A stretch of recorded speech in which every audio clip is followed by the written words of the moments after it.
Welcome back to the studio. I'm Shauna Henderson, joined by Erin with Red Buffalo Cafe, the hot spot to go check out if you are heading in Silverthorne. So where are you guys located? Tell us a little about Red So Buffalo. we're just a quarter mile north of the I-70 Silverthorne interstate exit. We're so close to everything you want to do in Silverthorne, whether that's shopping at the outlet stores, or if you're taking the Summit Stage, or just right across the street from their transfer station, or if there's an event at the Pavilion, or you're going to the rec center, whatever it is, we are central to Silverthorne. We're kind of your community hub for anything that's going on in Silverthorne. Well, that's great. And you brought me what is this? It's a maple spice latte.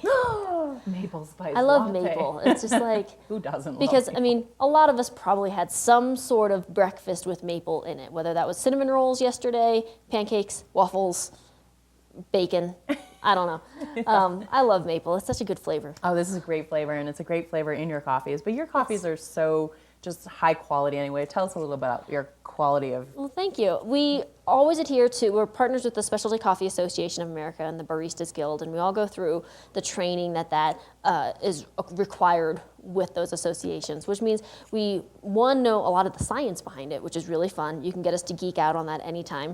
But we also really care about our sourcing, where the coffee comes from, and then also the roasting. So we work with our roaster really closely for what's gonna brew at our altitude, because believe it or not, our altitude brews differently than lower altitudes. They don't. And so we work with our roaster on all of our blends and all of our coffees on where they're sourced. We just got this new Burundi, and that's so good. It's a bourbon varietal Burundi, and but we roasted it just for us, so it has this really great like malty flavor, but it's really got this like tart finish to it. Oh, so wow. It's really complex, but all of our coffees, we strive to find their best extraction so that you can taste that. And whether you mix it with a latte or you're just drinking it black, or you want it, whatever method of extraction you want with that, we're happy to make it. And so we really take a pride and a passion with our coffees and our teas too. We have 30 different varieties of loose leaf teas, and they go through the same rigorous selection as all of our coffees do. Yeah, that's really cool. And you guys do a little bit of coffee art. I mean, the presentation is huge too as well. Latte art is a fun thing that takes years to really practice and perfect. It's not just like a drawing on there.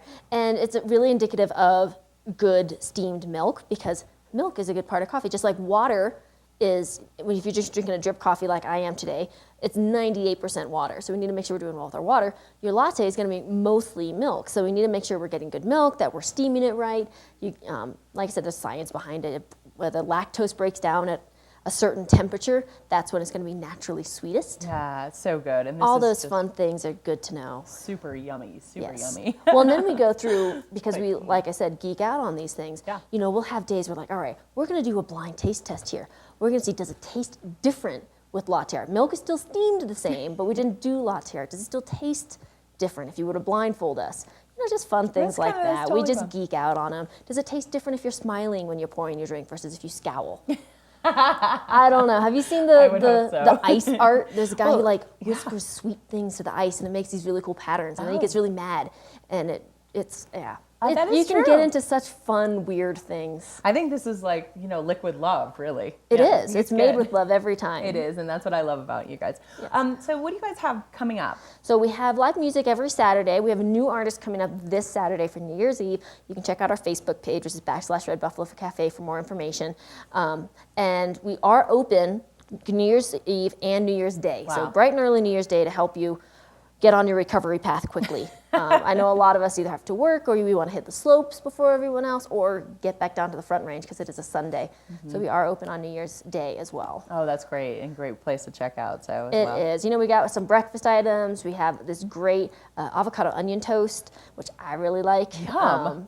And just fun things. Just come, sit, hang out, or be quick and in and out if you're on the go. Yeah, no, they do have amazing food items as well. I think I like your smoked salmon. You have the smoked salmon caper bagel. I love it on the pretzel sea salt bagel. Yeah, every time I talk to you, and now I'm getting hungry. Yeah, well, that's a good point. Well, clearly I like salt if I like a salty bagel with capers.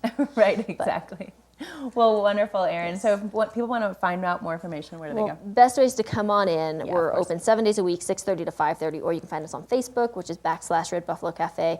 We're also on Instagram, which is a fun way just to kind of see all of our fun latte art and creations and geeking out stories. You can follow us there. We love geeking out, and if you like to geek out with really good coffee and you want to learn more, you definitely want to check out Red Buffalo Cafe. Thank you, Erin. Thanks for having me. Yeah, Merry Christmas. And we'll be back after this short break.